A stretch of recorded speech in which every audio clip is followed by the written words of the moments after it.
Hello and welcome to Epcot. Here's Michelle, and I have a very special guest with me.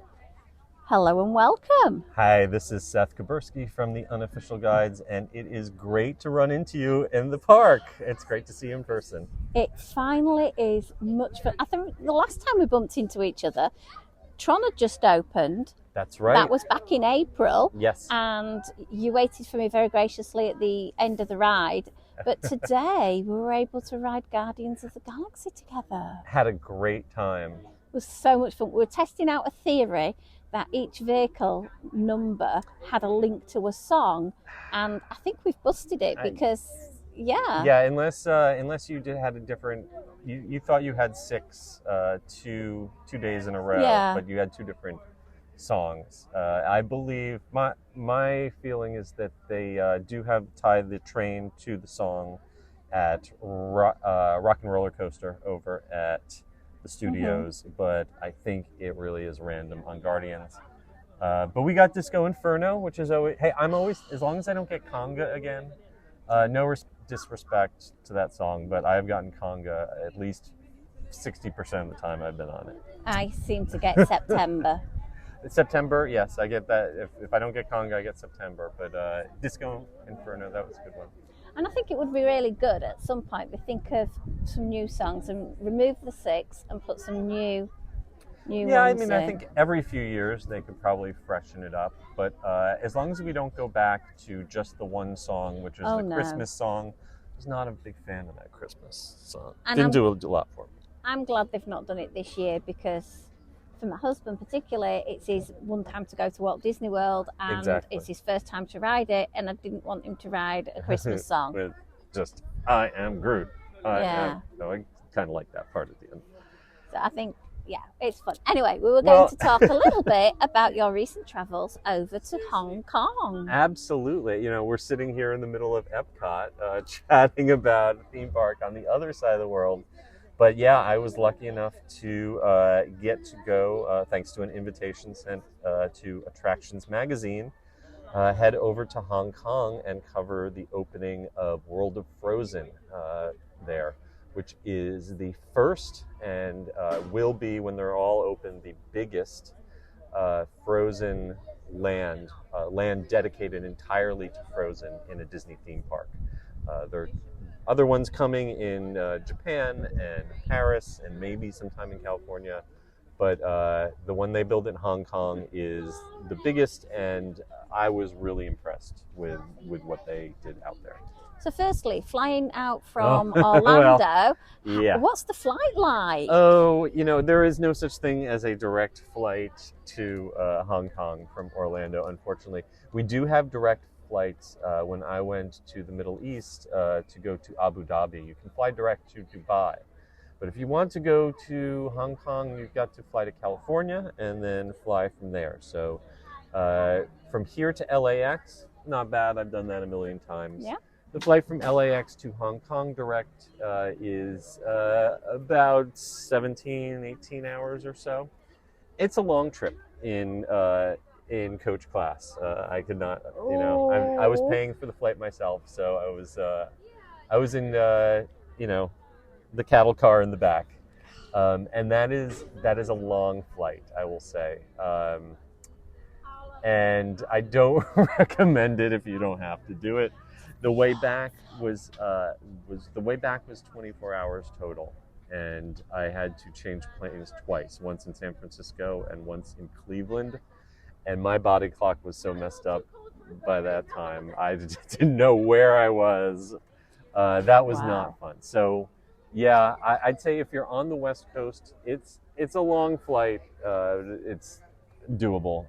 From Orlando, it was easily the longest travel that I've ever experienced in my life, and I'm not excited to do it again, especially since I was only there for like 4 days. Wow. I would say if you're gonna do a flight like that, try to be out there at least a week to make it worth it. And it kind of makes sense then to just nip up to Tokyo or maybe Shanghai. You know, it maybe, but I was there solo, and if I was going to go to Tokyo, I really want to do that with my wife. And maybe that'll be this coming year. Who knows? And as far as Shanghai goes, I would have loved to have combined a trip to Shanghai. However, it is tricky. You can go to Shanghai as a tourist if you do a layover there, just transiting through Shanghai and going on to somewhere else, as long as you're there for less than 72 hours. But that is as a tourist. And I had already entered Hong Kong as a journalist because I was invited there by Disney and I was covering for Disney. I know there were other people who were on the trip who were not like professional journalists, but were influencers who had been invited by Disney. And I guess maybe the rules are different for them. They ended up going into Shanghai as tourists and still monetizing it through their influencer channels, which I don't really know what the rules are about that, but I decided that it was not worth getting stopped and interrogated at Chinese border control over my, are you a journalist? What are you doing trying to enter China as a journalist? I'd have flown out and rescued you. It's fine. I felt like my experience getting to go and see Hong Kong was enough, and I will save the rest for another lifetime. So you arrived at Hong Kong. Beautiful airport, and I will say that the best way, if you are going to Hong Kong to get to Disneyland, is to just get an Uber. Uber works there, and the airport was like really big, and there's lots of signage, and there is signage in English, but I found it a little confusing until I just opened up the Uber app, and it showed me on the map exactly where to walk to get my Uber, and that's how I found my way out of the airport. So not too expensive? No. I would say that the most expensive part of the trip by far is the flight over. If you can handle the flight, everything else is dirt cheap. The exchange rate is 100 Hong Kong dollars to $13.80 something cents American, and that is fixed. It's hard to do the math, but once you do it, you realize that everything there costs way, way less than it does in an American park or even a European park. My Uber ride was $10, $15 US tops. Wow. And everything else just got cheaper from there.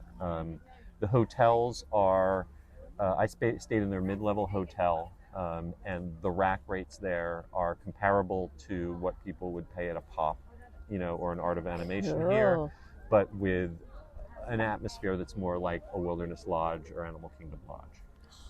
And even their top-end hotel is priced like a moderate hotel here. And even, tickets, if you are, I believe it's over the age of 60, you're a senior, a ticket costs 100 HK a day, which is $13.78. Wow. So you see a lot of seniors who live in Hong Kong. There's amazing, from the center of the city, amazing rail transit, very cheap, very clean and efficient, that will get you from the center of Hong Kong to the park gates. And we saw this older gentleman. If you know Main Street USA in Disneyland, the one in Hong Kong is an exact replica of it, and there is the Wizard of Braz porch that has the chairs, kind of rocking chair. People sit there.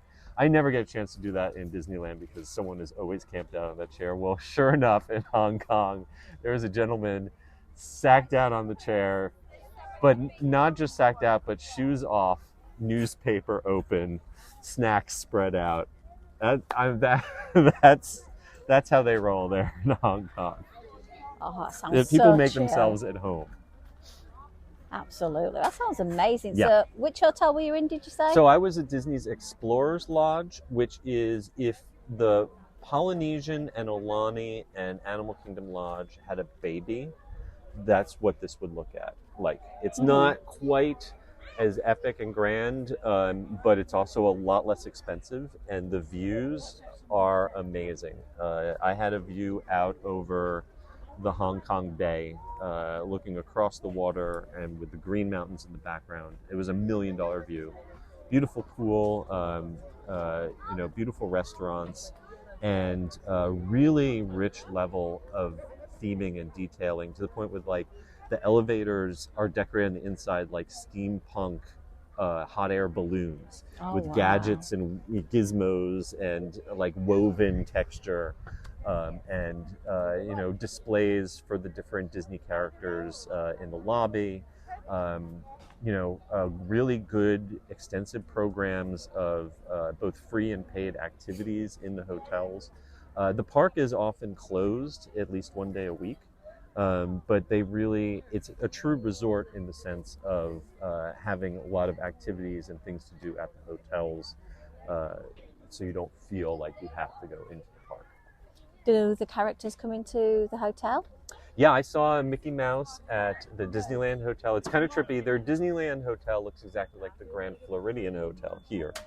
And I ran into Mickey Mouse there. And I know they have character visitations at the other hotels as well. The three hotels are the Disneyland Hotel, which is like the top end, like the Grand Floridian. The one I stayed at, the Explorers Hotel. And then they've got a Hollywood Hotel that looks like if the old Superstar limo ride from Disney California Adventure was a hotel, it would be this place. It is so tacky. It is so, but in like a charming way. It's like old school Disney MGM Studios, but on a very, very tongue-in-cheek kind of way.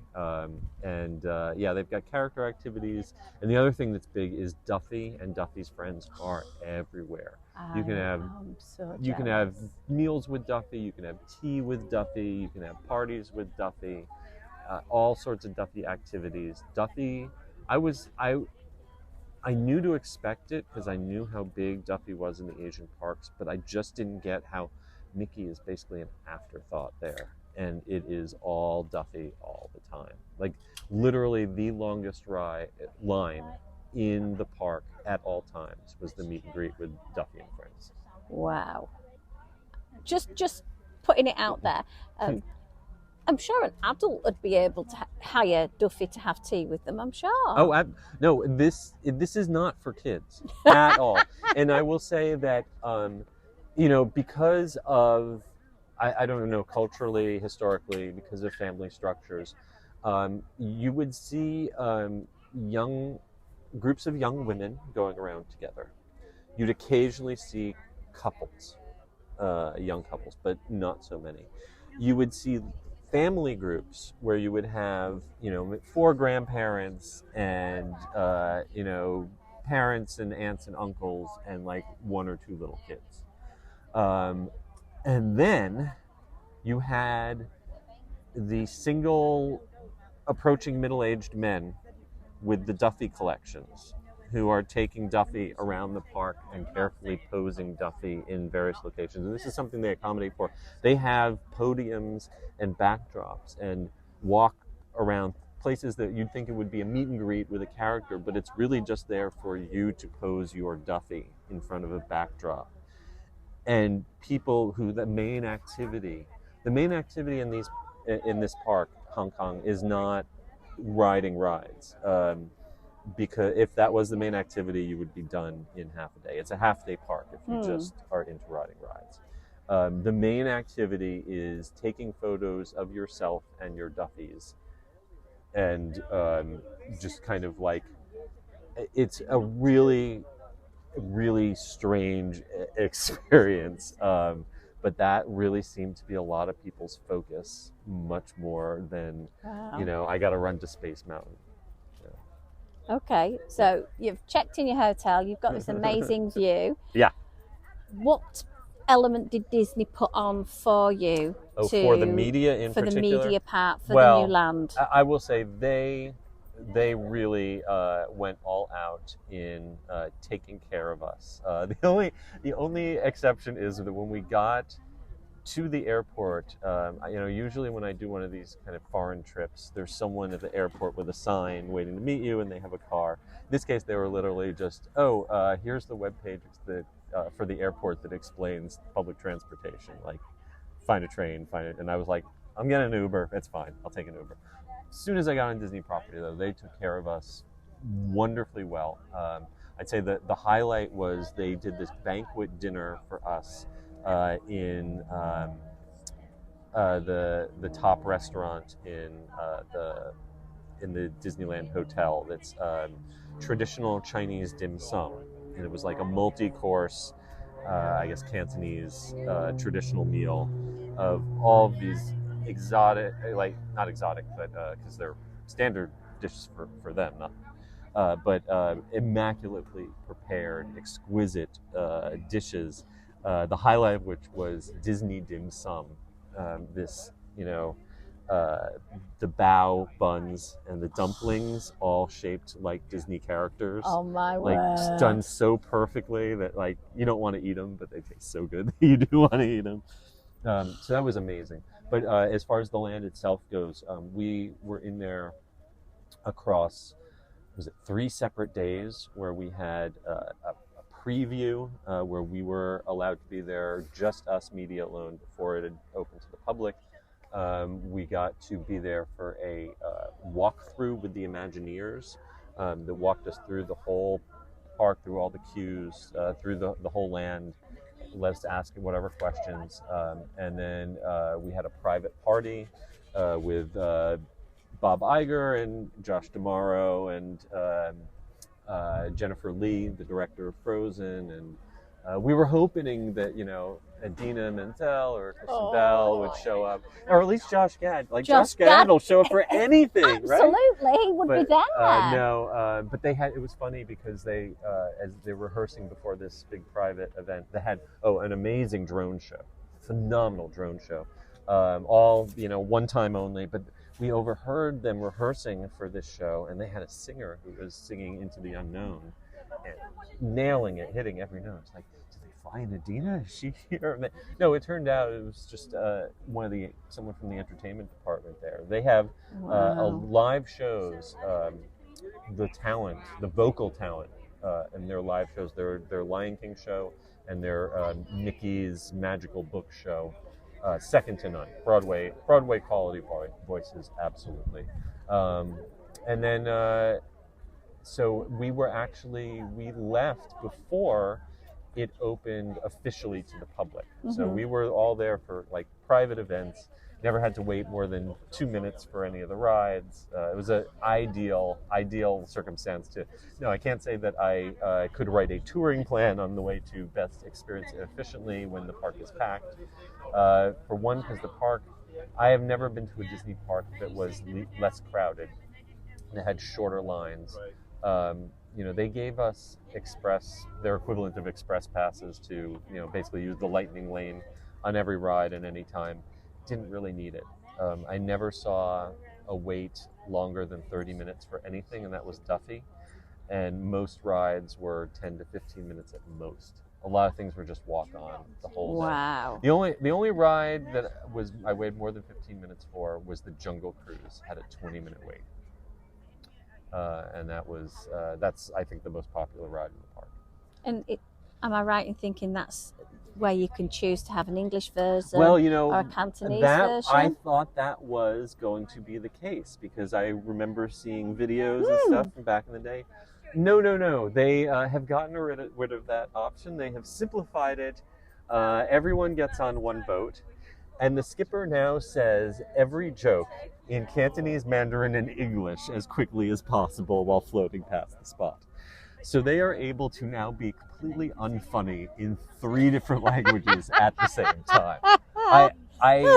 Even knowing, because they stick very closely to the kind of traditional script from, I grew up with in the 80s and 90s. Like a lot of the most cliched Jungle Skipper jokes are all still in there. The elephant and the second most feared in the jungle, his mother-in-law,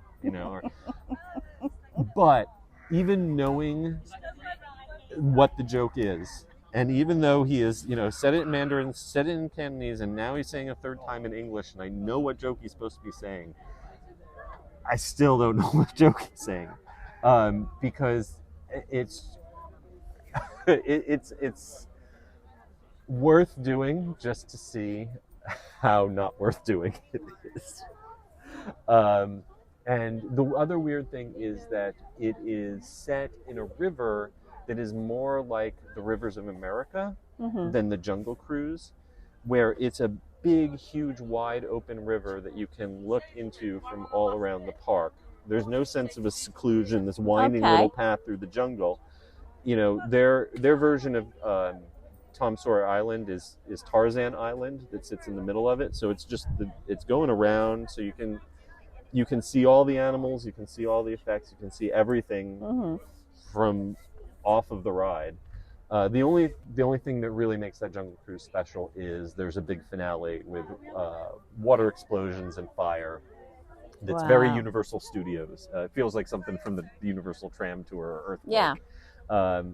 But I was just dumbfounded because I did think I was going to get the opportunity to like pick a language, and instead, listening to them try to do it in 3 languages at once and get no laughs in any of the languages. Oh, bless them. Yeah, bless them. Bless. I honestly like the rides that they have there that are clones of American rides are all feel like knockoffs. They all feel like kind of janky copycats. That it's, you know, in Paris they take Pirates or they take Haunted Mansion and they expand on it and they make it something that is fresh and unique.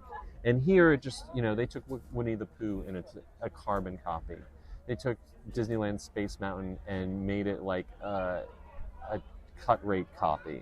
You know, everything everything is just feels kind of janky, with the exception of the 2 unique e-tickets, the Big Grizzly Mountain and Mystic Manor, which are both, you know, in my top 10 list of, you know, theme park attractions anywhere. Both absolutely wonderful, but they really feel out of place because the park that they're in is so uneven and feels so in some places it feels almost like a liminal space, like going into a mall that might be closing soon, you know, where it's like there should be a ride here, there should be some texture here, but instead it's just kind of flat and empty and feels half-baked in places. You know, there's things that are just abandoned in full view. Like they had an Autopia ride that they got rid of, but they didn't really do anything except just let moss grow over the tracks. Oh. You know, so it was definitely, I would say that the best part of visiting Hong Kong Disneyland was the opportunity to spend one day in Hong Kong itself, because that is an amazing city that's like the future and the past all living side by side. Incredible culture, incredible food. Oh my God.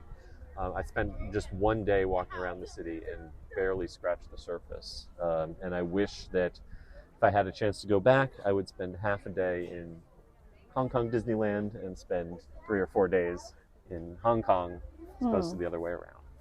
What about the new land then, this Frozen Land? Yeah, so that Frozen Land is, I think that it will do for that park kind of what the Wizarding World of Harry Potter did for Islands of Adventure, in terms of it raises the bar on immersiveness, on sense of place, on sense of being a fully built out thing. Even, you know, the Big Grizzly and the Mystic Manor rides, which I love, they're both surrounded by lands, but they're not really fully fleshed. They're like mini lands that are, you know, it's a ride with a restaurant and some landscaping, but it doesn't feel like a full land. This feels like a full land. You walk in under the train tracks, kind of going under the berm, and it opens up and you can see, first of all, the way they have both built artificial mountains and then used the real mountains that frame the whole resort, so that it's like hard at first to tell by your eye like where the real stuff stops and where the fake stuff begins. Seeing the distant ice castle, you know, off perfect force perspective, and then the whole bay of Arendelle, you know, feeling like you are looking out across this ocean with the castle in the background. Unfortunately, you can never actually go in the Arendelle Castle. It is, it's like a giant force perspective. I wouldn't say it's a miniature because it's like maybe 3/4 size, Mm-hmm. but it's sort of set off so that it's in the distance, that something that you never actually get to go up to, but it makes for a great backdrop for photos. And then you have this other mountain with waterfalls cascading down and the Wandering Oaken roller coaster winding around it. And the combination of the musical score, they recorded this hour-long orchestral background score, weaving together themes from both movies and the shorts. And then at daytime, it's just gorgeous, but then at night, it's got one of the most beautiful, warm lighting packages. It's got the fountain with the Elsa's kind of snowflake ice sculpture symbol that glows and pulses, different colors at night. And the whole area just comes alive. It really feels like a village. Imagine the old Epcot Maelstrom ride when you would get off in that Scandinavian village. Imagine that kind of texture, that feeling of warmth and coziness and kind of like hygge feeling expanded to a whole theme park land. It's really, they really knocked it out of the park. The same way you got that kind of gasp, that awe moment walking into the Wizarding World for the first time. Frozen fans, I think, are going to get that same feeling walking in to the world of Frozen in Hong Kong. The attraction, the sleigh ride. Okay, so here's the thing with the sleigh ride. I think it's gotten a lot of hate because it's raised people's expectations. The outside is amazing. It's one of the best, sculpted mountains for a roller coaster ever. And it's got the rock work, it's got the landscaping, it's got the waterfalls, it's got this elaborate queue inside that sets it up like it's an e-ticket dark ride. And you get on these sleighs that look so detailed. They look like they've got this rich kind of embroidery or upholstery on them. And you start moving and you see this cute animatronic of Olaf riding on Sven's back. And he's like running on a treadmill that helps power the ride. And you get up to the top of the lift, and then you realize you have less than 30 seconds from the top of the lift till you hit the final brake run. This is basically the Barnstormer. This is Flight of the Hippogriff. This is Gadget's Go Coaster. This is intended to be your kid's first roller coaster because it's in a park that doesn't have that. The only roller coaster that they have in this park right now were Space Mountain and Big Grizzly, which are, Big Grizzly, I would say, is a little wilder than Big Thunder Mountain. It's sort of between Big Thunder and Everest. And Space Mountain is the equivalent to the one in Disneyland. So, none of these are rides that little kids can go on. The park didn't have anything that was the equivalent of the Barnstormer. And so they needed something that was going to be your kid's first roller coaster. And they could have just slapped it up like everyone else does with bare steel supports and show the track and not raise anyone's hopes. Instead, they spent a ridiculous amount of money making it look like the best kiddie coaster ever. And it is, because even though in terms of the height and the length, it's very similar to those other coasters I mentioned, it's got some real kick to it, especially if you're in the back row. The first drop is a little steeper. The helix is a little tighter. The curves are a little snappier than any of those others. So, if you're expecting to fall asleep on it, like you can on some of those others, this one will wake you up. Even as an adult riding it multiple times, especially if you're in one of those back rows, it's got a fun little kick. The problem is, it's 1 minute from boarding to exiting, and 30 seconds of that is going up the lift hill. But that's, for a kid, 75 centimeters, like this little girl across from us. She's dressed as Snow White. That's the greatest ride ever for someone like her. And we asked the Imagineers about, are you raising people's hopes up too high? Are you setting people up for disappointment? And they're like, yeah, maybe, but we had to do something with all of this because the ride wraps around the show building for what they call the theater, Playhouse in the Woods Theater, which is this charming little interactive show. using projection mapping technology, and you get fake snow coming out of the ceiling, and there's a puppet Olaf and live actors for Anna and Elsa. And it's a really great little show that takes place in this theater that is hidden inside the mountain. So they're like, we had to, in terms of space, had to use the same plot for the roller coaster and for the theater. We knew we had to wrap the roller coaster around the theater. In fact, the lift hill goes right over the stage. You never know it because there's a roof in between. We knew we had to do it like this. If we just left the coaster unthemed, then it would look ridiculous. So if we got to do this, we might as well build a whole mountain around it. So yes, I think a lot of people who have only experienced it as a YouTube video are going to be like, oh, well, that was a waste of money.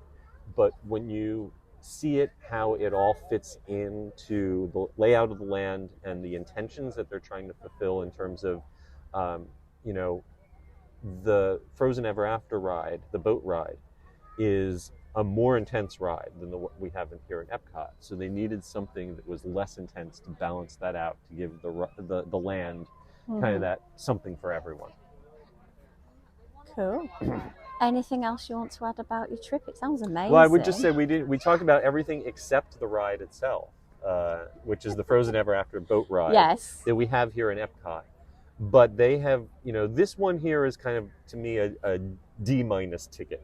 Like, because it was built on the bones of Maelstrom, and which was fine when it opened in the 80s. But, you know, time has moved past. And, you know, the retheming of it, I think they kind of worked with what they had, but in terms of the pacing, the aesthetics of the ride, it always felt kind of compromised. It always felt kind of shoehorned. After riding it in Hong Kong, this one here in Epcot was the rough draft, and that is the final finished e-ticket product. It's all the same scenes in the same order, so it isn't like something different happens in the ride. But every scene is allowed to play out, you know, a better way. Things aren't all crammed in right next to each other. Everything has a little more breathing room, and everything has more detail and texture. Something that in here that is just a black wall is painted. Something here that's just painted is actually three-dimensional. You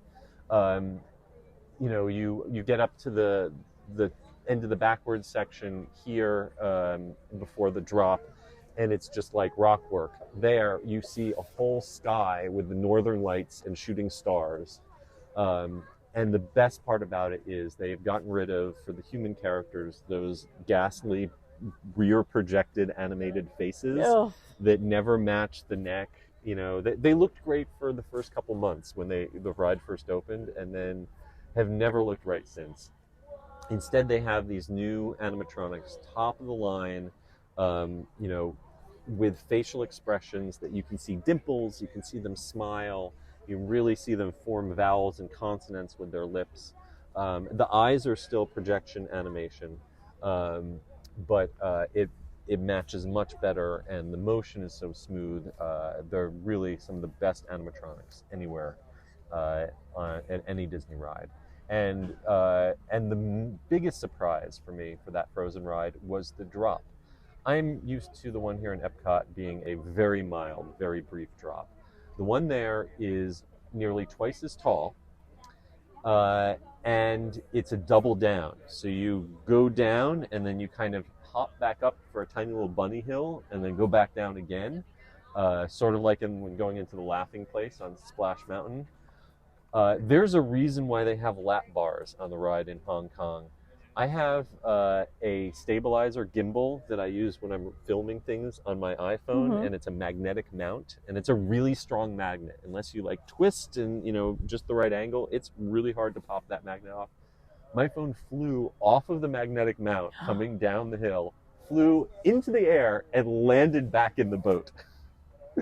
I am a very lucky man. Very lucky. That will show you what kind of a kick that drop has in Hong Kong. Yeah. There's no height requirement. No. They will let you take a handheld infant on it. I guess fly into the air, yes, safety rules are a little different in China. What can I say? So we rode the version here last night, and it was rough. It was really rough. When it bottomed out.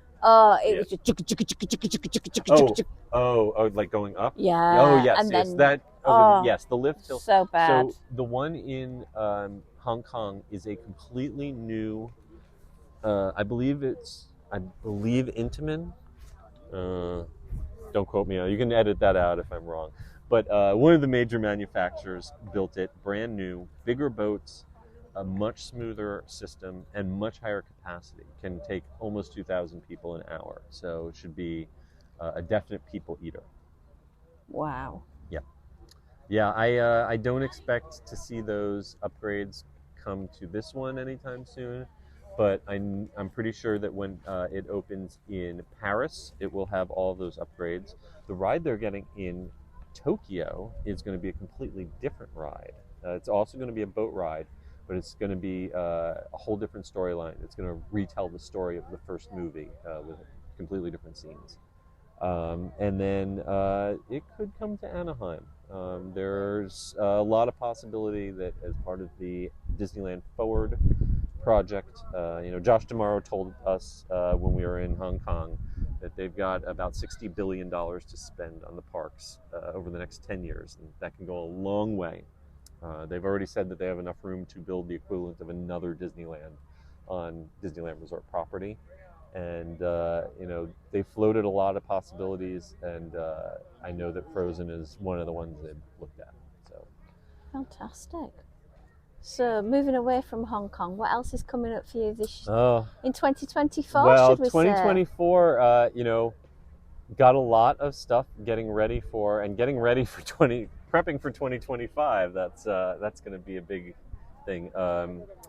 Obviously, my two big focuses are the main books I write, The Unofficial Guide to Universal Orlando, and Universal has the new DreamWorks animation land coming up, replacing the old Kid Zone. So that's the first new land inside Universal Studios Florida since we got Minion Land last year. But we are also keeping a really close eye on Epic Universe. That's not officially opening until summer of 2025, but progress on that is just incredible. It almost looks like some of those things, they're already testing rides. Wow. So it's going to be a really exciting year getting ready for that. And then out in Disneyland, 2024, we recently, got released a whole huge agenda of things coming to Disneyland this year. They are expanding their special events. A lot of Disneyland After Dark events coming up. We have got, I have to get out there myself to check out the newly reopened Adventureland Treehouse. Just opened right after my last visit for the Halloween season. And, same with us. We was just there a few days before. Yeah. And the big news for the end of 2024 in Disneyland is going to be, of course, Tiana's Bayou Adventure. It's going to be a race to see whether it opens here or Disneyland first. But I am really excited to see how that turns out. I really enjoyed what they've done with the French market, turning it into Tiana's restaurant. And looking forward to seeing the rest of the changes coming there. Very exciting. And as you mentioned, the unofficial guides, buy them now in all good bookstores. Absolutely. Or head on over to theunofficialguides.com. We can order it directly from us and ship it right from us. Perfect. And we can also find you sharing your reels over on Instagram. Yes, you can find me personally at S. on all of the social media platforms. And you can find the Unofficial Guides at the Unofficial Guides on Facebook, Instagram, and Threads. Threads. Are you still battling through with Threads? We're trying to make a go of it. Trying to stay away from certain other platforms and see how it goes. Okay. Well, as we said, if you are planning a trip to Walt Disney World, to Universal, to Disneyland, even on the cruise ship, you have got an unofficial guide for you. We've got an unofficial guide to help you out, for sure. They are fantastic. I absolutely adore them. I'll be speaking to Erin Foster very, very shortly, and she's going to tell us everything about what's happening on the cruise line. Fantastic. So it's absolutely all happening for you, and the best way to get the most out of your trip, because coming to Walt Disney World, going to Universal, going to Disneyland, going on a cruise, if you've never done this before, or if you've not done it for a while, is completely bewildering, and you can literally save time and money in the park by the guides. Yeah, you basically have two choices. Either you can get a PhD in theme park attendance to try to figure out all of this on your own, or you can pick up one of our books and we will walk you through it. I know what I'm choosing. Okay, guys, I'm going to say it's a goodbye from me. Goodbye from me too. Thank you so much. This is great.